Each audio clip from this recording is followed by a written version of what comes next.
Hi, it's David Gomm in the stained glass studio, and I get to show you 5 steps that we need to take whenever we face repairing a truly damaged window. Now, this is the window that I'm going to be talking about. This is the one that we fixed, and it was quite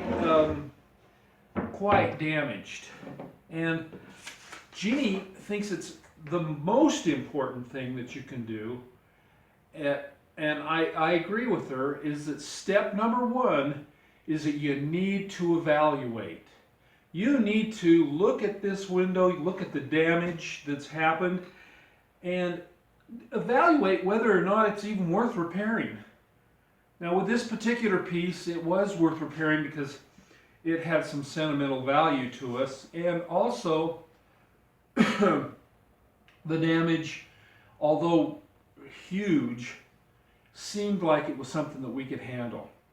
So, but the first thing I had to do before I could even evaluate whether or not the window could be repaired was I had to glue and clamp the frame of the stained glass together to see if I could even get the pieces back together. It had really been smashed. Well, once I decided that it was okay and that I would be able to work on this window, then we come to the next part, which is to tap the pieces back in place.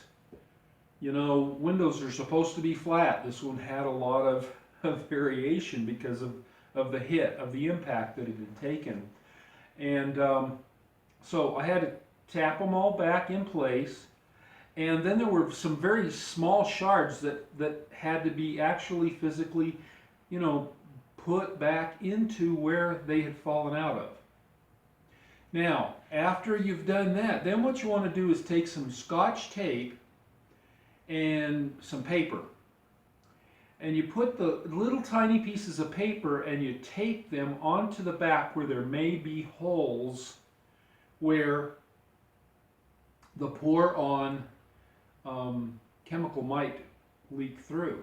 You want to do this to keep from having any leakage. And so you want the paper on there and then the tape, because the paper will be easy to wash off later, and it won't get stuck badly. And then you want the tape on there to hold it in place. So you want paper and tape on the backs, any places that there might be cracks. Now, one time I didn't do it well. I was repairing a different window, and I had such great success with this repair, that I went right ahead and put it all together, and I put a couple pieces of tape on the back, but I didn't do it well enough, and I had leakage through the window, and it actually glued itself to my work table. I had to chisel it off and replace the work table surface because it was just so damaged for me having to chisel off all that wood to get the window off. That's not something you want to have to do. It really makes you wonder, should I have even tried to fix this window? Okay, so first you evaluate, then you tap the broken pieces in place and prepare the window.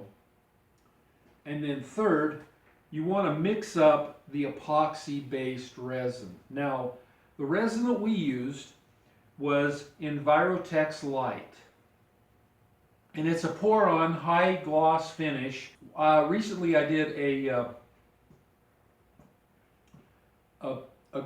online search for Envirotex Light, and I found you could get it at several different places.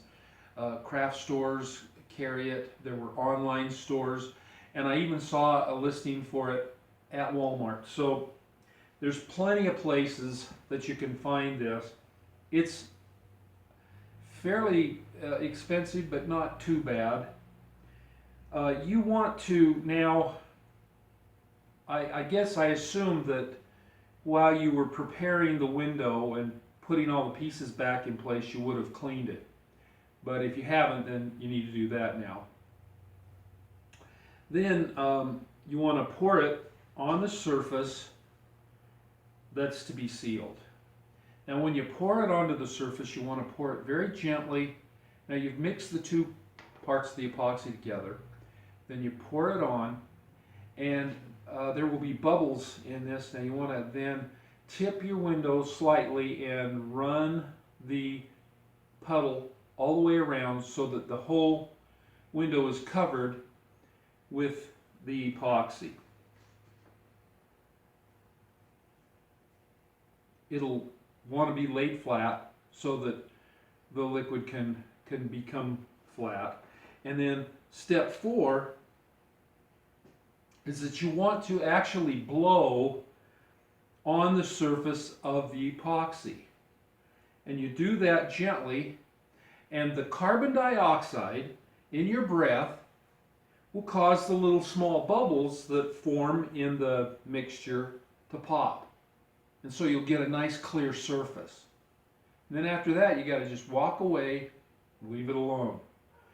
Now it would be nice if there was if you had some kind of a tinting product, something that you could put over it. A large bowl would work, a box, because one time when I was doing a repair,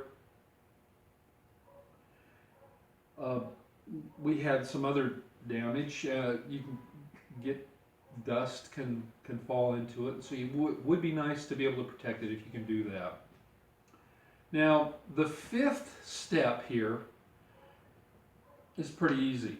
In a day or two, your window will have hardened and be very solid, and you can flip it over, and you want to soak off any of the tape and paper that you've still got on there, and peel it off, and then clean up that backside, and then do all the same steps over again.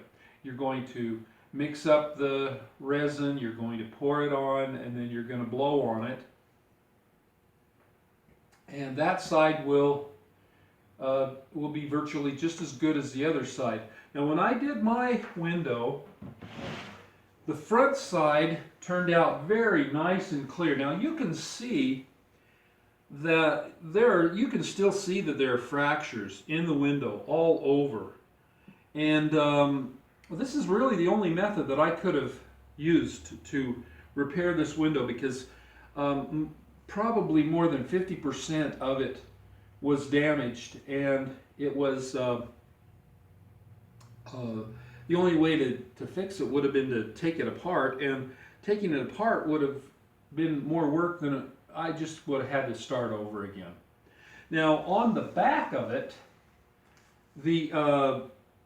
I got a little bit of bubbling. You can't really see it here, but right along here there's a shadow line, and that was some bubbles that I hadn't blown, or when I blew on them they didn't disappear. I don't know why. So I just feel like I was fortunate on the front side, and that worked out really good for me.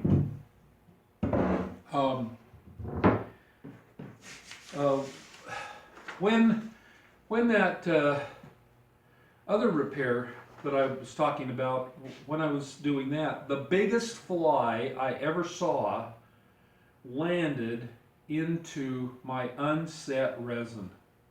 I felt like I was reliving a scene from Jurassic Park, because I had a fly stuck in amber, and it was really something. You know,